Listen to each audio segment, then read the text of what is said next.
La propuesta o modelo curricular de Hilda Taba se publicó en 1962 y representa una continuación del trabajo de Ralph Tyler. Según Hilda Taba, debe diseñarse un currículo para cada tipo de cultura que atienda a las necesidades y a las demandas de donde se va a desarrollar este currículo, pero que también responda a una visión del presente y del futuro que se va a tener. Este modelo establece dos niveles. El primero son las bases para la elaboración del currículo y el segundo los elementos y fases para elaborar y desarrollar el currículo. De acuerdo con las bases para la elaboración del currículo, relacionando los requerimientos de la sociedad y la cultura, se establece que el currículo se fundamente en lo siguiente. Funciones de la escuela en la sociedad y en la cultura. La escuela en sí cumple o debe cumplir un rol formativo y de desarrollo en la sociedad. Estas instituciones preparan a las personas para ser adultas, libres y capaces el día de mañana. La escuela debe transmitir conocimientos, valores y hábitos saludables para que sean personas íntegras, responsables de sus actos y capaces de resolver problemas de la vida. Realmente, si lo pensamos bien, no son numerosas las funciones sociales que se encuentran presentes en la escuela, centros educativos y demás. Estos entornos no son más que una reproducción basada en la realidad social del mundo de los adultos, con orden, jerarquía, normas establecidas, objetivos, etc. Estas instituciones forman parte del conjunto social. 1. Formar las conciencias humanas. Los niños aprenderán a construir su identidad, a ser responsables, a cumplir ciertas obligaciones, sujeción de reglas, aprender a conocer su historia, la historia del mundo, conocer cuál es su rol en la sociedad, determinar su existencia, conoce el desarrollo de las ciencias y posiblemente su vocación. 2. Custodio social. La escuela es un centro donde los alumnos pasarán ciertas horas aprendiendo de cada asignatura, pero también en el lugar donde los más pequeños pasan el tiempo que sus padres trabajan y no pueden atenderlos. De esta manera, también se convierte en un lugar que acoge a los más pequeños durante las horas de trabajo de los padres. En este caso, la supervisión de los menores en el centro es más importante, adaptándolos a los nuevos ritmos sociales. 3. Transmisión cultural. La escuela es una gran vía de transmisión cultural que atribuye una serie de valores y una manera de atender la vida con carácter ideológico y político. Se puede decir que la educación, dependiendo de la sociedad en la que nos encontremos, se determina por ciertos rasgos políticos, culturales y sociales. Funciones de la escuela. Registrar los cambios que se producen en la sociedad. La escuela trata de adaptarse en la medida de lo posible a los cambios de la sociedad.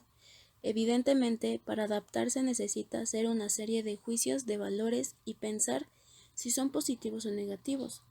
Esto se refiere a introducir nuevas materias, asignaturas al uso de nuevos medios tecnológicos o, por ejemplo, la elaboración de estrategias para luchar contra conductas negativas, como el acoso escolar, la discriminación, etc. Desde la educación debe fomentarse el diálogo, la cooperación, la opinión fundada y la escucha activa. En el segundo nivel del modelo curricular de Hilda Taba, hace referencia a aquel otro que refiere los elementos y fases para elaborar y desarrollar el currículum. Esto quiere decir, se refiere al diagnóstico de necesidades, a las demandas de la sociedad y a las demandas de los sujetos que aprenden. El diagnóstico de necesidades es una de las principales fases para elaborar y desarrollar el currículum según Hilda Taba. Esta fase nos permite definir cómo debe estar compuesto el currículum para una población determinada, tomando en cuenta que debe tener una visión en el presente y al futuro. Para poder llevar a cabo este diagnóstico se debe primero estudiar la estructura de la sociedad, en cómo socializa el individuo, las diferencias en los estilos de vida en las comunidades, la estructuración de la sociedad, la transmisión de la cultura. ya que esto nos posibilita el traslado de los objetivos a modelos de aprendizajes apropiados. Formulación de objetivos. Para Hilda Taba, estos tienen que reflejar tanto el contenido al que se aplican como el tipo de actividad mental o conducta en general que desarrollan, porque sobre un contenido se puede ejercer la memorización, el análisis y la crítica, y una actividad mental varía según el contenido al que se aplique. Dentro de la misma formulación de objetivos, la persona que diseñe esos objetivos deberá tener una mirada abierta al cambio, al presente y al futuro. Además, estos objetivos deben de estar claros y amplios, que brinden una plataforma esencial para el currículum, determinen en gran parte qué contenido es importante. La selección de los contenidos. ¿Qué queremos decir con esto? Que es la reflexión de los criterios para seleccionar los temas o los subtemas, o mejor dicho, es la noción de diferencias concretas entre los diversos niveles del contenido, para que éste tenga una continuidad y una secuencia que es indispensable para que tenga una cierta validez y una cierta importancia, para así dar paso a la organización de los contenidos. La organización de los contenidos es la manera y el orden en que se dispone la información de la enseñanza que influye en su mejor comprensión. A la vez se deben intentar organizar los contenidos de manera que la motivación del alumno no decaiga con el transcurso del curso. Ya son las relaciones y la forma de vincular los diferentes contenidos de aprendizaje que conforman las unidades didácticas, ya que el contenido educativo es el que enseñar, que es todo aquello destinado a ser estudiado y aprendido estando dirigidos por los objetivos, ya que tienen más potencialidad de uso y comprensión cuando más relacionados están entre sí. La clasificación de los contenidos según su naturaleza son metadisciplinares, pluridisciplinares, interdisciplinares y multidisciplinares.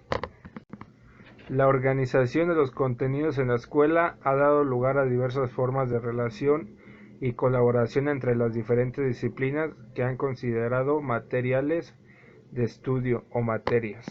Existen 3 grados de relaciones disciplinares. La multidisciplinariedad es la organización de contenidos más tradicional, que son los contenidos escolares que se presentan por materias independientes de unas de las otras. La interdisciplinariedad es la interacción entre 2 o más disciplinas que pueden ir desde la más simple, que es la comunicación de ideas, hasta la integración recíproca de los conceptos fundamentales de la teoría. La transdisciplinariedad es el grado máximo de relaciones entre las disciplinas, por lo que supone una integración global dentro de un sistema totalizador. Este contenido es lo que se tiene que desarrollar, lo que se declara desarrollar, lo que se intenta desarrollar de manera intencional y consciente. Y lo último es lo que efectivamente se desarrolla en procesos didácticos. Definir las actividades clave para lograr los aprendizajes esperados a realizarse en cada unidad didáctica. Recordar que el marco para la buena enseñanza señala que las actividades y las estrategias de enseñanza deberán ser desafiantes, coherentes y significativas para los estudiantes. La secuencia didáctica es la siguiente: actividades iniciales, actividades de desarrollo, actividades de cierre y actividades de evaluación. Organización de actividades de aprendizaje. Este hace referencia a las actividades de aprendizaje que son necesarias para alcanzar propósitos específicos en los estudiantes y en la mayoría de casos incluye actividades cuidadosamente secuenciales de acuerdo con principios pedagógicos. El diseño del aprendizaje define expresamente bajo qué condiciones tienen que ser realizados por los estudiantes para permitirles lograr propósitos de aprendizaje. El primer punto clave sería los criterios de selección de las actividades, que dice: a la hora de organizar el aprendizaje debemos tener en cuenta los principios de selección que, según un autor llamado Raz, puso en su guión de su diseño. El primer punto sería dar al estudiante un papel activo en su relación. El segundo punto sería tomar decisiones razonables respecto a la manera de desarrollar y analizar la convivencia de su elección. El tercer punto sería encaminar en el estudiante la investigación de ideas, procesos intelectuales, acontecimientos o fenómenos de orden personal o social y le estimula para comprometerse en esta actividad. El cuarto punto, direccionar al estudiante a interactuar con su realidad. El quinto punto sería solucionar problemas con distintos niveles de capacidad y con intereses diferentes. El sexto y último punto sería examinar y aplicar ideas, conceptos, leyes que ya conoce en nuevos contextos. Otro punto en tomar en cuenta sería las actividades de aprendizaje son recursos para conseguir el aprendizaje y no solo medios para comprobarlo. Las actividades de aprendizaje son acciones. Quien aprende a hacer algo, que puede ser leer, copiar, subrayar. El repetir también es uno, etc. Aunque es evidente que hay actividades que facilitan o consolidan más el aprendizaje que otras y por tanto son mejores recursos. Apunto a su carácter instrumental para el aprendizaje, que las diferencias de las actividades mediante las cuales éste se demuestra o se comprueba. Por lo tanto, las actividades de aprendizaje sirven para aprender, adquirir o construir el conocimiento disciplinario propio de una materia o asignatura y aprenderlo de una determinada manera, de forma que sea funcional, que se pueda utilizar como instrumento de razonamiento. Otro punto sería la clasificación de las actividades de aprendizaje. Las actividades de aprendizaje son limitadas. Puede haber tantas como contenidos de información y operaciones puedan realizarse con ellos. Las posibilidades de clasificación son igualmente muy numerosas. Otro punto sería el glosario de actividades de aprendizaje. Uno de estos sería el torbellino de ideas. Este permite que un gran número de ideas sobre un mismo tema en poco tiempo. El segundo sería los pósters. Permiten presentar sus ideas de forma sencilla y fácilmente inteligible. Esta idea obliga a negociar el contenido y proporcionar, por tanto, un buen recurso para centrar la discusión. El tercero sería los debates. Estimulan el examen de sus ideas de forma sencilla y fácilmente inteligible. Les obliga a negociar el contenido y proporciona. El cuarto sería la resolución de los problemas. Son una de las actividades más importantes en la enseñanza de las ciencias experimentales como una forma de adquirir conocimientos. El quinto sería los itinerarios y visitas. Son actividades muy diversas, cuya finalidad es dar oportunidad de tener experiencias directas con el medio que nos rodea. Un itinerario es una ruta preestablecida por el campo general acompañado por una guía escrita. El sexto sería la búsqueda de información. El estudiante, bien individualmente o en grupo, debe buscar información sobre el tema que está trabajando y la búsqueda puede ser en bibliografías, oral o audiovisual. El séptimo sería el juego de simulación, representación de roles.